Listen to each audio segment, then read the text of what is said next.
There's a car sitting in garages across America right now that most people drive past without a second look. Faded paint.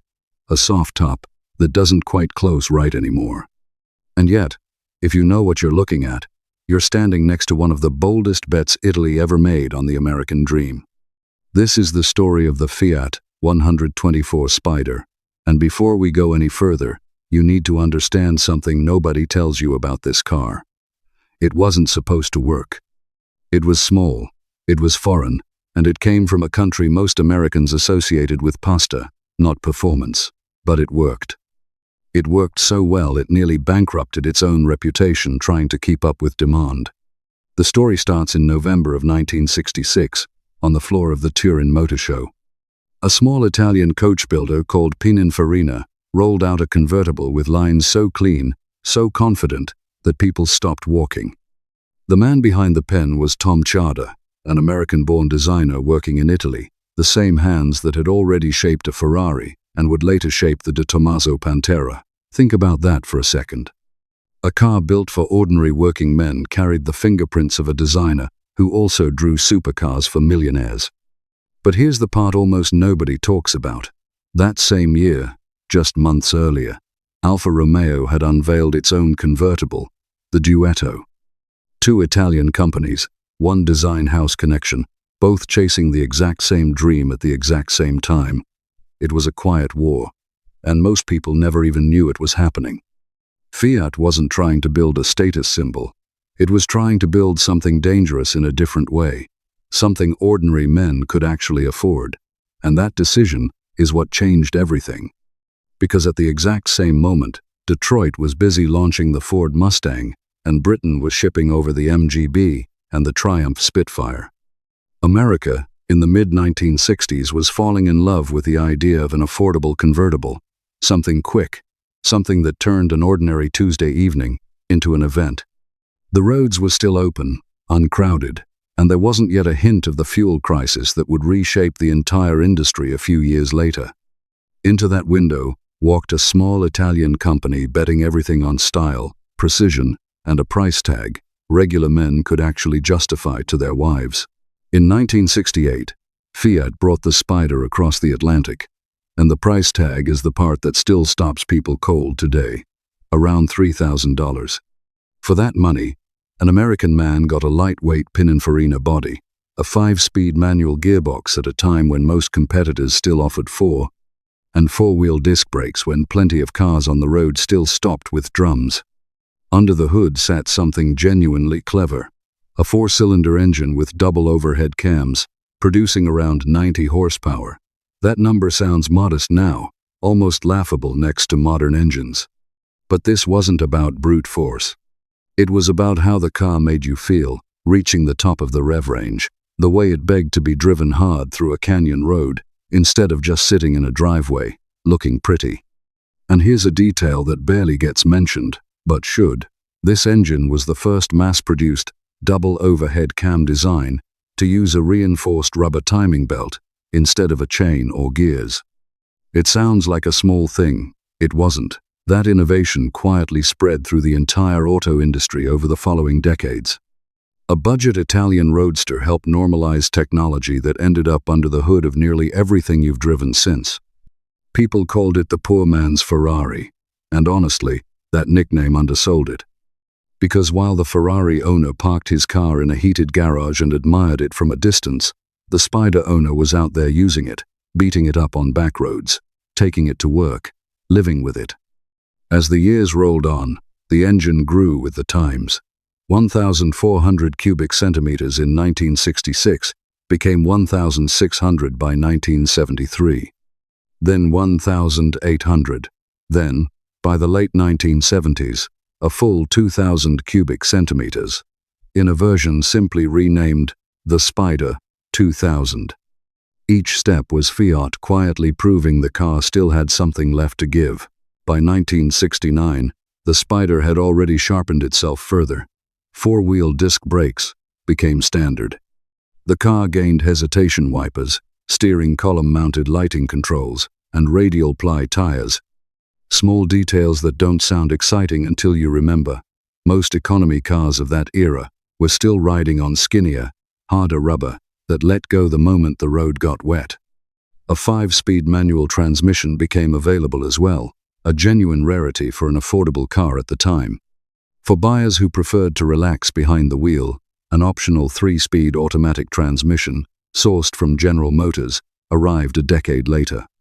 And for the handful of buyers who wanted something genuinely unhinged, Fiat quietly built a version called the 124 CSA, fitted with a supercharged 2-liter engine producing around 135 horsepower, backed by larger vented brakes to handle the extra punch. Fewer than 1,000 were ever made, sold only to individual clients who knew exactly what they were asking for. Most Spider owners never even knew this version existed. Go back to the very first cars off the line, though, and you'll find something almost quaint by comparison.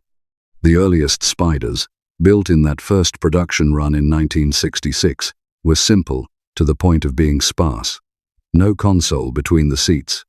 Heater controls tucked into a small pod under the dashboard, with the heater box left exposed for anyone to see. No headrests on the seats.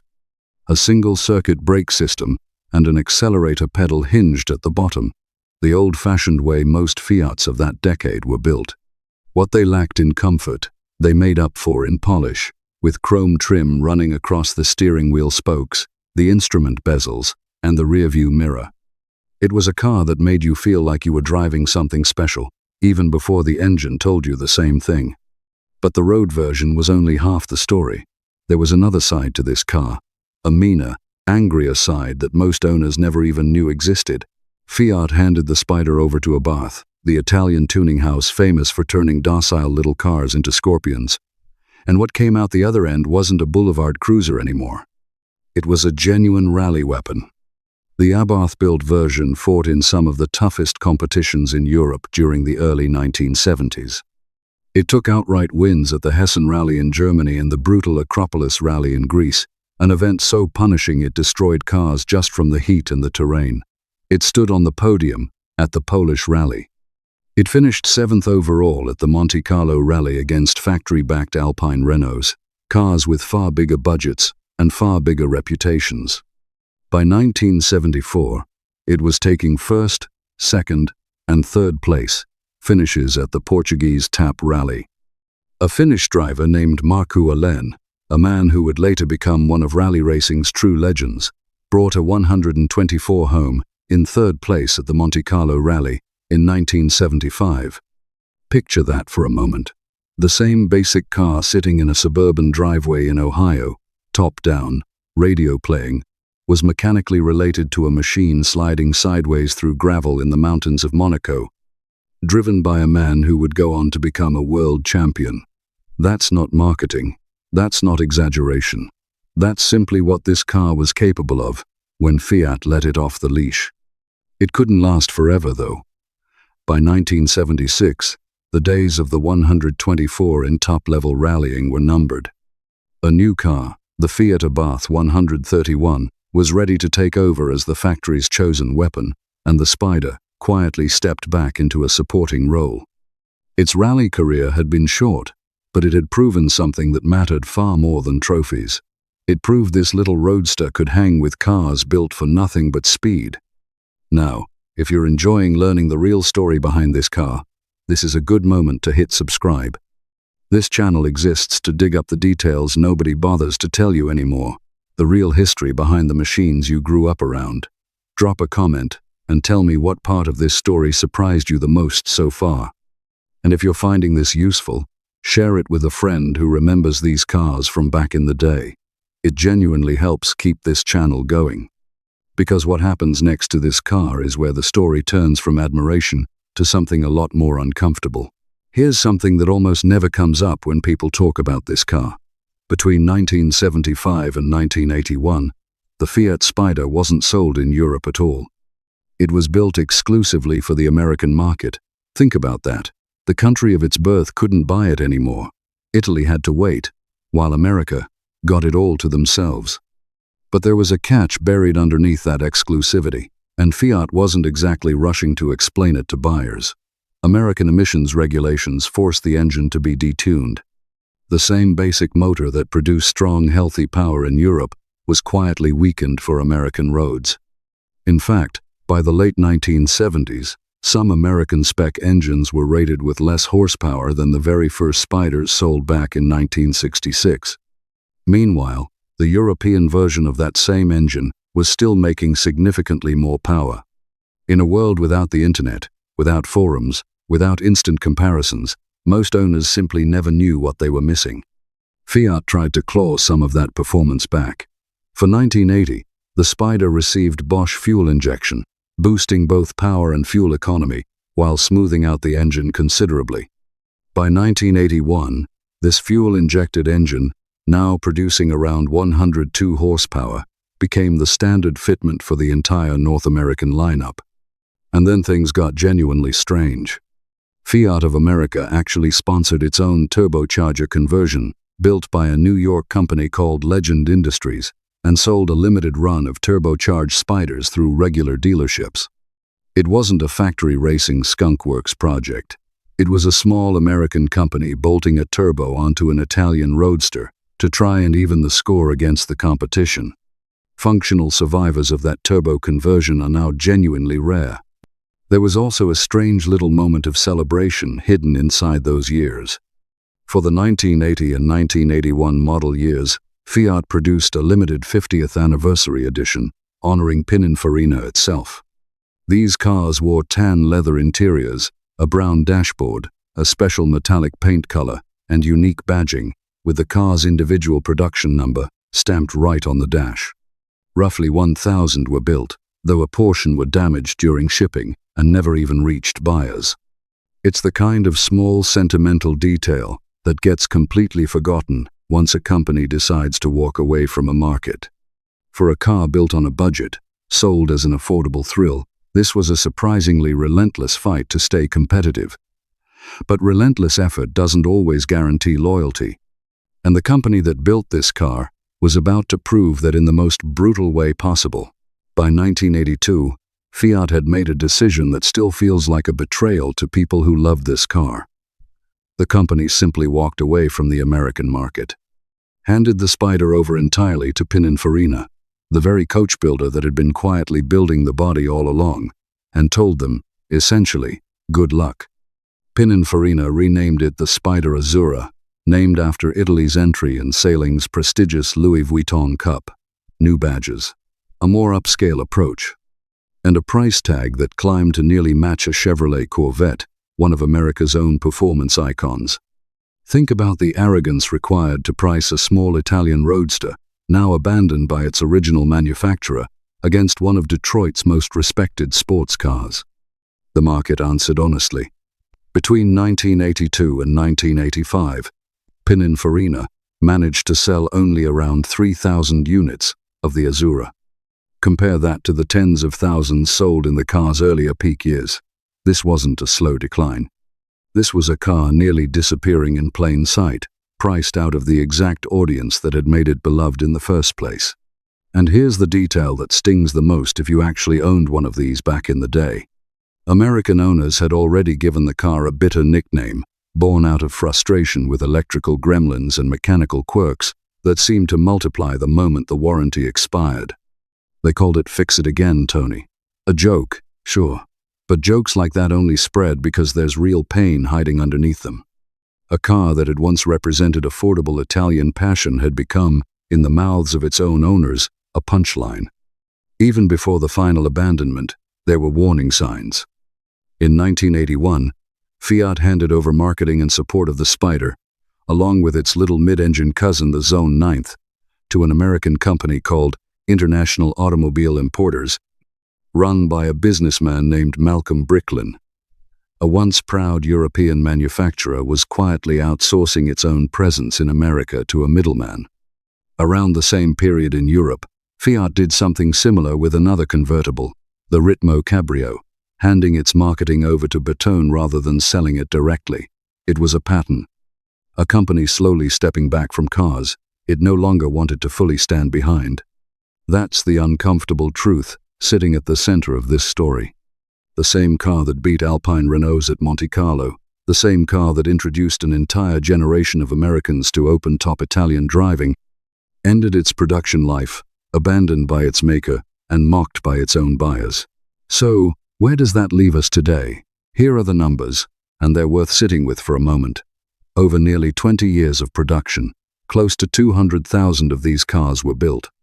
3 out of every 4 of them were sold right here in the United States. This wasn't some obscure European curiosity. This was, for a huge number of American men, their actual first taste of a real sports car, their first convertible, their first Italian, anything. End quote. And yet today, you can find a good running example for around $5,000. Compare that to almost any other classic convertible from the same era, and it's still one of the most affordable ways into genuine, open-top, Italian driving heritage. The mechanical problems that haunted original owners have mostly been solved by decades of aftermarket knowledge. Parts are affordable. The design has aged beautifully, understated, in a way that never feels dated. There's a lesson buried in all of this, and it's not really about cars. It's about how easily something genuinely excellent gets forgotten, simply because the company behind it stopped fighting for it. The Spider never stopped being a good car. Fiat just stopped believing in it. And if you let that happen with the things you care about in your own life, the good things, the things that actually deserve your attention, you end up exactly where this car ended up. Sitting quietly, unappreciated, waiting for someone to remember what it was actually worth. Even in its final years under Pininfarina's own name, the car kept improving right up to the very end. In September of 1984, it received a real modernization: rack and pinion steering, larger front brakes, wider alloy wheels, and a pressurized cooling system.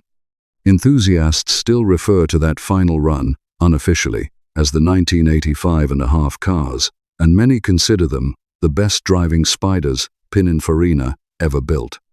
But by then, Pininfarina had already signed a contract to build bodies for the Cadillac Alante, and the factory space the Spider had called home for nearly 2 decades was needed elsewhere.